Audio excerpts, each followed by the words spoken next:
এবার ঈদকে কেন্দ্র করে জমে ওঠেনি টাঙ্গাইলের ২০০ বছরের প্রাচীন করটিয়া শাড়ির হাট। ঈদের কাছাকাছি সময়ে এসেও বেচাকেনা নিয়ে শঙ্কায় রয়েছে ব্যবসায়ীরা। আশানুরূপ দেশীয় ও ভারতীয় পাইকার হাটে না আসায় ব্যবসায়ীদের কপালে দেখা দিয়েছে দুশ্চিন্তার ভাঁজ। ২০০ বছরের প্রাচীন এই করটিয়া শাড়ির হাট প্রতি বছরই ঈদকে কেন্দ্র করে সরগরম হয়ে ওঠে। ঈদ মৌসুমে এই হাটে কয়েকশো কোটি টাকার শাড়ি বেচাকেনা হয়। রাজধানী ঢাকা সহ দেশের বিভিন্ন প্রান্ত থেকে পাইকাররা এসে এখান থেকে শাড়ি কিনে থাকেন। তবে এবার ঈদ ঘনিয়ে এলেও দেখা মিলছে না পাইকারের। হাটে ভিড় করেছে খুচরা ক্রেতারা, ফলে বাধ্য হয়ে কম দামে শাড়ি বিক্রি করছে ব্যবসায়ীরা।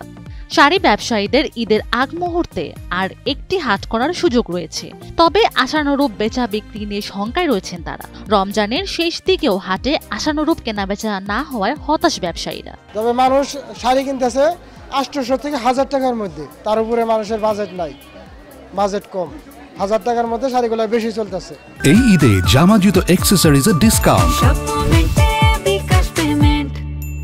সুতি কাপড়ের চাহিদা একটু বেশি থাকলেও মোটামুটি যা আমাদের আশানুরূপ বেচা তা বেচতে পারতেছি না। আর আশা নাই, এখন তো মনে করেন যে বৈশাই থাকুন নাকবো। পাইকাররা আসছে কম, আপনার শিখে পারছে।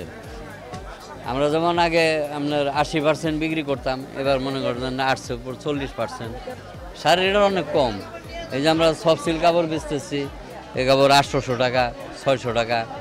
জামদানি বেচতেছি ৭০০, ৮০০, ৯০০। যে কাপড় ১৫০০, ২০০০, ২৫০০, ৩০০০ বিক্রি করি, এগুলা এইভাবে বিক্রি করতেছি। গতবারের তুলনায় কোয়ালিটিফুল মাল আছে, কিন্তু গতবারের তুলনায় বেচাকেনা একেবারেই কম। এদিকে কম দামে উন্নত মানের শাড়ি কিনতে পেরে খুশি খুচরা ক্রেতারা। গেল বছরের তুলনায় এবার হাটে উন্নত মানের শাড়ি পাওয়া যাচ্ছে, তবে দাম বাড়েনি।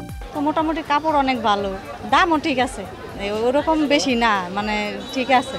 কিনতেছি, এই তো নিলাম ২-৩টা করে নিলাম, আরো দেখতেছি সবার জন্য তো নিতে হইব।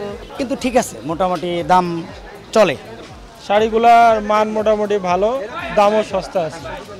আমি আমার শাশুড়ির জন্য কিনতে চাই, আমার ননদের জন্য, আমার বোনের জন্য। হ্যাঁ, দাম সীমিতের মধ্যে হলে আমি কিনবো।